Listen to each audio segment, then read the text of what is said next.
Hi guys, and welcome to the second installment of my guns and gear review. Now, it does seem a little blurry right now, or glary, but it is very hot out here and very sunny, so there will be close-ups of the gun later on when I get into topics. So, the name of this one, if you watch the end of the last video, is the Crosman, which is the brand, Stinger P32. For short, I just call it P32. To this gun, easily found at Walmart. Well, not really. I had to go to Sports Chalet especially to get it because that was the only place that I could find. So Sports Chalet is where you can get this. If you want to find it online, obviously Crosman Stinger, and this will probably come up right away. And this is my favorite Springer. It is quite nice, 1911 variant, based off the Colt Defender in real life, which looks a lot like this one. Now, I'm going to go into build quality right away.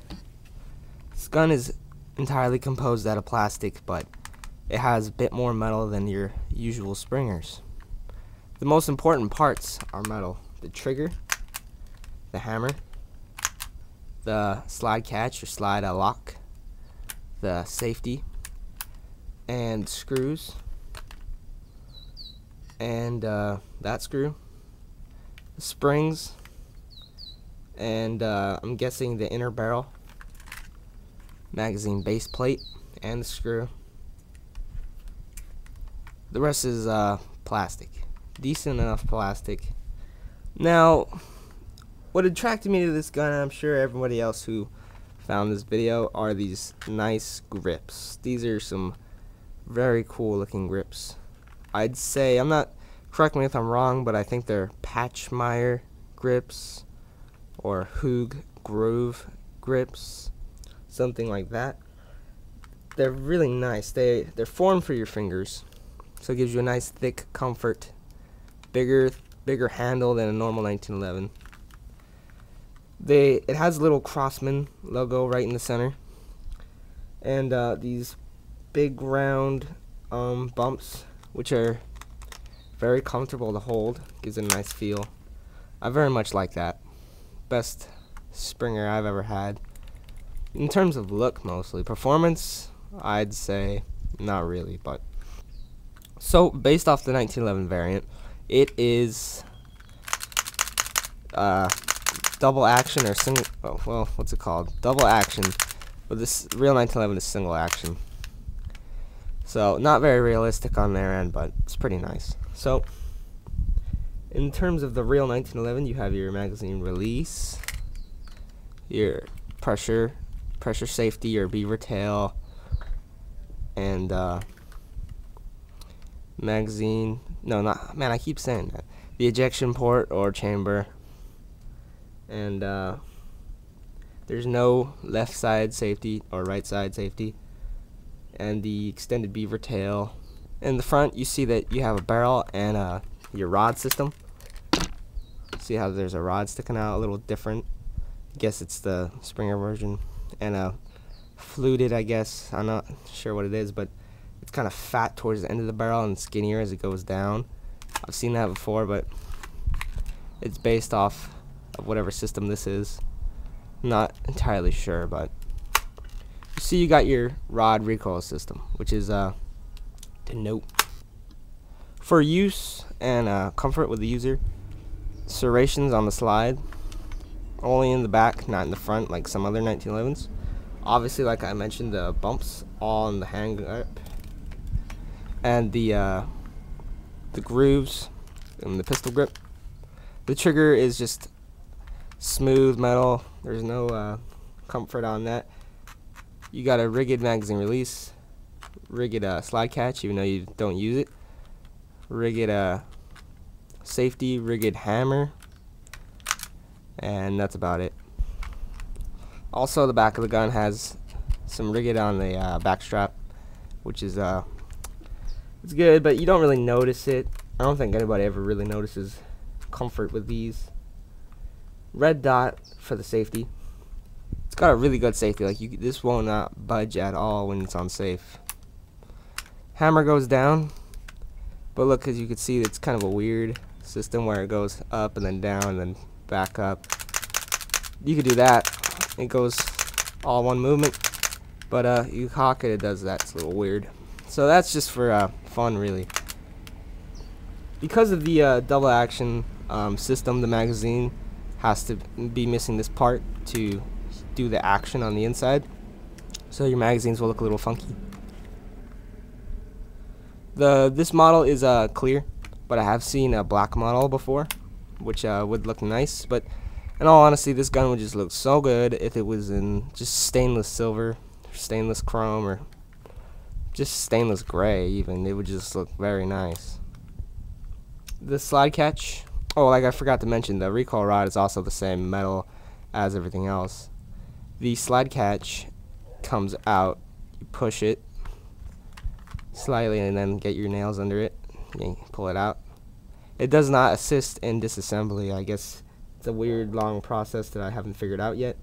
But you do have this, and it is scale with the real 1911, because I have put my other 1911 slide catch in there and it kind of fit, but there's a little tooth so it won't go in all the way. Also, my other 1911 mag fit in this from a gas blowback, so I'm guessing the Springer and the gas blowback are modeled after the real one if they have the same measurements. The magazine goes in there, makes a nice sound. It comes with 2 magazines and a bottle of BBs.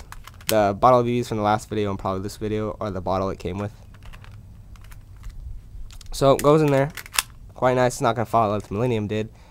It's a good magazine release. Very good. You don't have to worry about that breaking or anything like that. The magazine, get into more detail on this, it holds about 16 rounds with this pulled down, 16 or 12, I don't remember. The revisory in the back, and this makes the gun really special, holds 50 rounds. So that's 50 rounds in your revisory. You just pull this down, lock it, and you simply shake it around until you get all your rounds in the tube, and then you're ready to start firing again. Springers aren't well known for their trades, but that was that one trade. It's on both sides of the gun. It says Springer P32 on the slide, and then you got all your warnings on the other side. Cal 6mm BB made in China. So there's that. The sights on this piece, they are both red dots. What you would see on a silver 1911 would usually be a red dot. So you got your 3 red dots, make a nice sight picture. The front one kind of looks a little messed up, but that could just be my model, and it's okay. It's quite nice. Once your hammer's down, you see a firing pin, a fake firing pin, but it's a little higher than the one should be. It should be in the middle, but it's way up there. But some insight from Crosman, making their 1911 seem somewhat real. This one is not that hard to cock. It's a little harder than the Millennium was, but it's decent enough power. Oh, that was with a BB. That was a BB. You can feel the air coming out, like you can feel it quite nicely. So this one is a little more powerful. No, it's actually a lot more powerful than the Millennium was, but it's not my most powerful Springer. But it's decent enough. I gotta say, this is my favorite. And if I were you, I'd recommend picking up 2 of these and going dual weld. They're like Hitman silver ballers almost, but it's a Springer though. Dual welding Springers probably isn't smart, but it'd definitely be fun. Alright, a little test to see how well they fit in different kinds of holsters. Here we have your standard hip holster. This is also Crosman, so that's definitely gonna fit. Then you have your little cheap Desert Eagle hip holster. These are both hips. I'm gonna put it in our Crosman. See, it fits really good. Then you got your strap, but I have to adjust it, but yeah, it fits nice. It does not engage your safety like other holsters do. here we got our little spare magazine part, or satchel, or what have you. Tight fit, but the magazines go in. Pull that out after you get it out of your holster and put it in your gun. The Desert Eagle holster. Get the straps out of the way.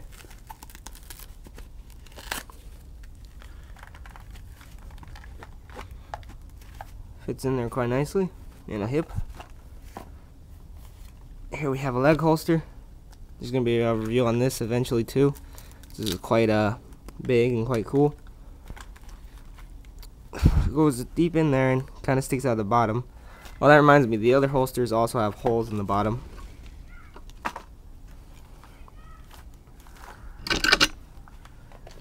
And this is kind of like a weird hybrid thigh type holster for a revolver.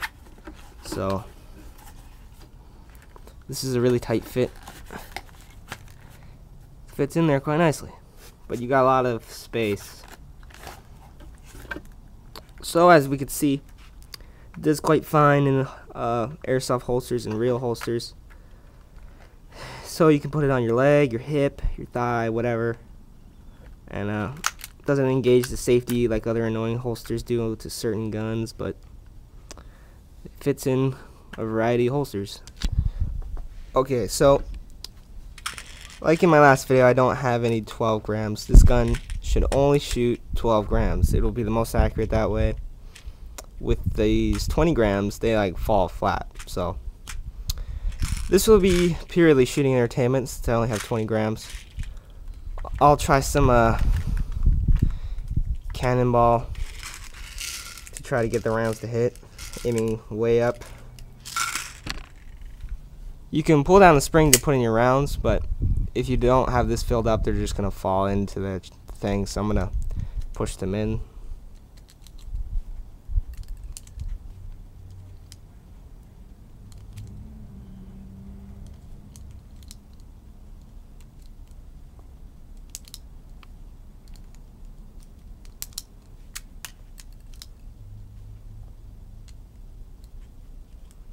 Yep. That's as many as it'll hold.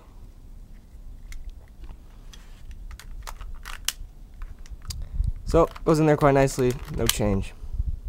So we're ready to fire. So we will be aiming at the grill, make a nice ping. We got our gun, ready to go. And I probably won't hit it too much, but here we go.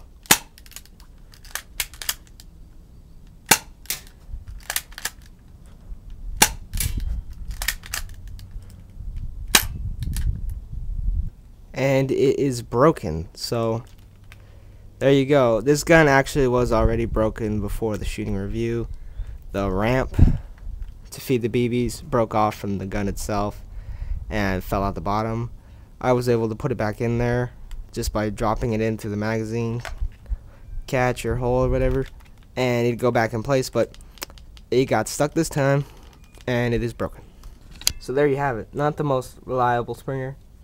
It's kind of old. I've had it for maybe a year or two or a while longer, long ass time, but it is broken officially.